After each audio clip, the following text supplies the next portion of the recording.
Well, hello there, and welcome to RJ's Test Drives, where I take a car I don't really know to a track I may or may not know. In this case, I do actually know the Hockenheimring quite well.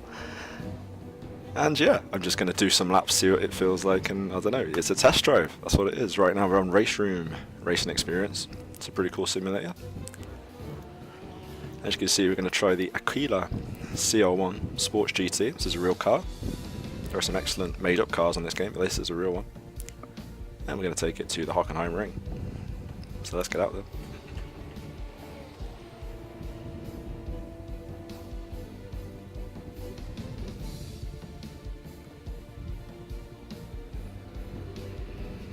I do not use that Logitech driver because I'm using a Force GT and it just will not work with any new version of the software, so I don't have to worry about it.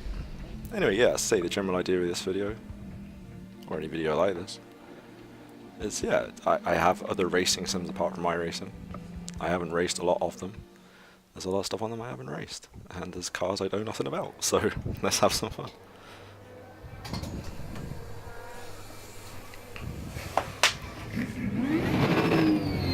Here we are, in the Aquila CR1 at Hockenheimring. We're at the full track. This is actually a dual cockpit car, should you so wish to take someone with you. Let's pull out the pit lane and see what we got.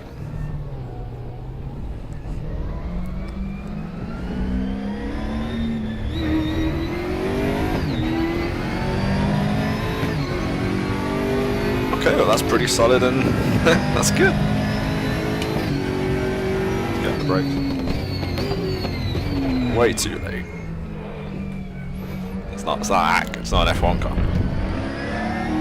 So I went on the Aquila website. I picked this car about 5 minutes ago. I went on the Aquila website and they described the car. They're basically trying to put together an affordable race car in this two-seater coupe form. There we go, we're getting up to 130 here down the straight, 135, let's try to break around the 150.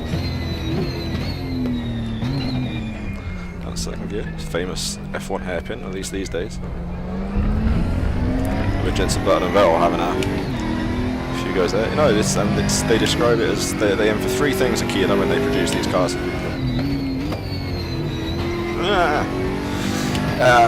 Yeah, so they want to do three things. They want to have a low price, they say. So of course motorsport's pretty expensive, we all know this. This is why in fact we race sims.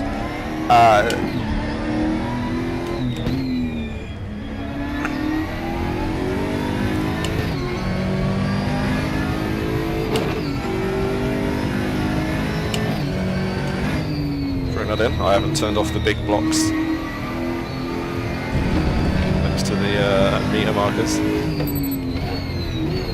Tries to dash too early. This is I tell you what, this feels very mechanical. It looks like your typical GT sports car, as in racing car, not a road going GT. Shifts gear really well, but it feels very mechanical. You can hear it, right? You can hear it kind of rattling and squeaking. This is good.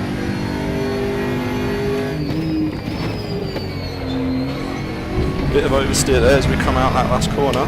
Downforce isn't again quite as much as it looks, but it's not designed to be.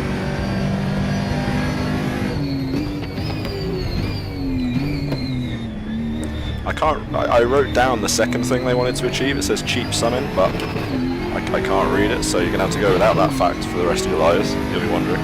They also want it's supposed to be capable of challenging experienced and inexperienced drivers, and the same for teams. So the idea is you'd enter a series with this GT, this two-seater coupe, and it's got some depth for you, but it's accessible. And I get that. This is how it feels. It's not for someone who's used to racing cars and sims. It's not massively challenging. It's not like picking a random road car. Certainly. But equally, it's not as easy as driving something with massive downforce and that's been completely refined. It's clinky.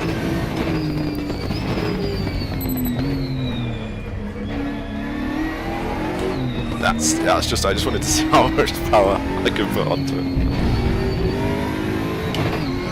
Here we are at Hockenheimring, as you know, it's a very famous venue. It's hosted a lot of Formula 1 Grand Prix over the years. It was opened in 1932, or at least the site was. The circuit's changed quite a bit since then. It's changed even since I started playing racing games when I was younger. I remember on the original Tokka Race Driver, which came out for the PlayStation 2, and the first Xbox, I think. This was still in one of the older layouts, and it was basically just long. It was almost like a Le Mans in the forest. You had massive long straights with chicanes and some awkward hairpins, and it was a hell of a high-speed experience. It changed even that was a change. It's really interesting on turn in this car. You know, where you got that feeling with high downforce cars where you can just flick it in, then you've got that thing with heavy stock cars where you kind of have to really break them in a straight line and coax them in, and this is just somewhere in the middle. You can kind of flick it in, but I kind of can't. And that's why you see the back end flicking out. I don't think that grandstand there was probably here in 1932. I don't know. I'd be surprised. Either way, yeah, open since 32. It's changed a bit over the years, and this is a more modern, normal, safe circuit. And while on the one hand, that's the sort of thing that sometimes I think we look at and go, wow, you know, I wish it had the old ways. It was a little riskier. There were good reasons they changed this circuit. It was dangerous, and it claimed the life of quite a few drivers over the years, one of which I've definitely heard of, which was Jim Clark. He raced here. Should really shift up to 5th there, shouldn't I? He raced here in a Formula 2 race. Formula 2 race claimed Jim Clark's life, and that was here. So, yeah, thankfully I don't think anything else has happened since. Some controversial things have happened. You might remember Felipe Massa letting Fernando Alonso through to win a Grand Prix for Ferrari in, I think 2010? I think it was 2010 because that was the year, that was Alonso's first year at Ferrari, and it was also the year there was basically a 5-fight title fight. So you had Alonso at Ferrari and then the two Red Bull guys, Mark Webber when he had his best chance to win, and a very young German called Sebastian Vettel, who's never done particularly well at German Grand Prix, and then the two McLaren guys, Hamilton and Button. And I had a very nice cartoon at the time, which was basically the two Red Bull drivers and the two McLaren drivers doing that race you get that like fairs, you know, where you have your leg tied together, like a two-legged race, I guess. Is it called that? I forget. And so they're both like doing that for the title, and then Fernando Alonso is like piggybacking on a very small and strained Felipe Massa.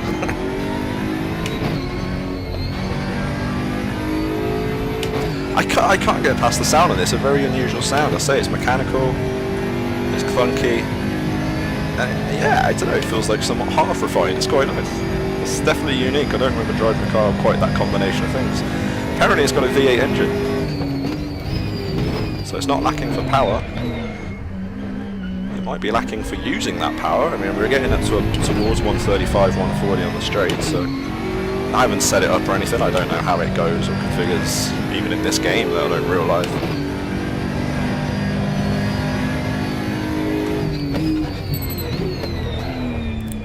I haven't quite got the downshifting down, as you can hear from that. This is a nice circuit. I do like this circuit. I still prefer the original one, but there you go. Well, not the original one. I say the original one. I mean the one I drove in the late 90s as a child. There'll be plenty of people who probably tell me that circuit sucks. I mean, I guess they probably only put those chicanes in at some point, right? This section was always here. I always liked this stadium section and the Silverstone, the old Silverstone one, where they'd go under the bridge. Oh, one of the other things they wanted to do with this car, it's quite light, so it's only 900 kilograms, which still surprises me with the power, because if you've got a V8 in here, maybe and low weight, I don't know, should it have more power than this? I think this is basically a kit car to some extent. It's a kit car that a company puts together and puts out to people. You can configure it and all sorts of different stuff, but hey, this is actually pretty fun.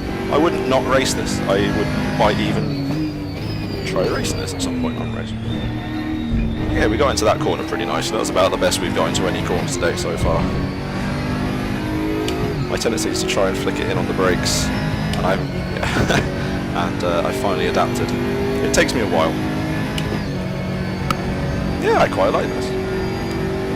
We'll make this the final lap, because there's not really anything particularly challenging happening. And we'll lock up the brakes to celebrate. The torque's, there is a bit of torque there, but it's almost hidden. It's like, you know, someone's tried to hide it out of view, and they mostly have, but not quite. I think we can take that flat, can't we? Yeah, he discovers now. Those fans in the grandstands know something important's happening here. Wish I remember learning this version of the track in Forza Motorsport 4. When I thought that was a realistic motorsport simulator. It's great. It's great. I'm not knocking it.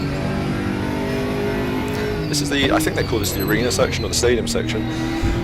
I did find out an interesting fact about Hockenheimring, which is which is that there's grass. No, which is that it's hosted quite a lot of concerts over the years. Would you believe? Here in Baden, Württemberg. See, I wrote that down. I knew I was going to use it. Who's doing performances from? Michael Jackson, Rolling Stones, Pink Floyd, and the inimitable British singer Robbie Williams. I'm actually enjoying this quite a bit. I'm going to go and try and put a lap together now.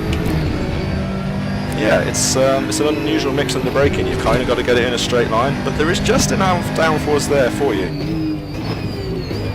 But if you do get it slowed down enough, you can carry it through the corner.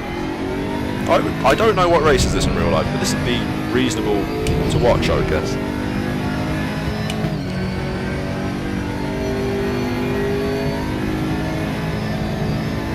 I'm still trying to read what the second point was that the company wanted to achieve with this car. That's going to drive me mad. You know your handwriting's bad when even you can't read it. There we go. Oh, we might have just nailed that corner. Oh no, we've done the Vettel thing against Button where you run wide and they take the place off you.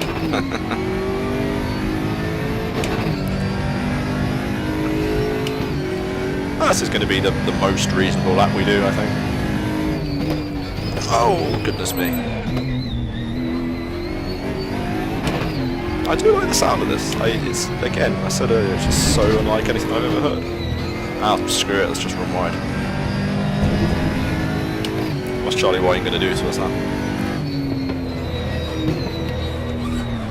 He's just going to let us throw ourselves off the road. Don't hit the wall. And he hit the wall. Don't talk before corners, kids. Yeah, I'm not worried about the lap time. I am not worried about that time. Well, we'll crawl into the pits now. I don't know if it's the car's strength or Raceroom's damage model, but I'm going alright. I'm just going to crawl into the pits though. Where are the pits? There we go. Well, thank you anyway. This has been RJ's test drive of the Aquila CR1 Sports car around the Hockenheimring on the Raceroom Racing Experience. No AI control. Hate that.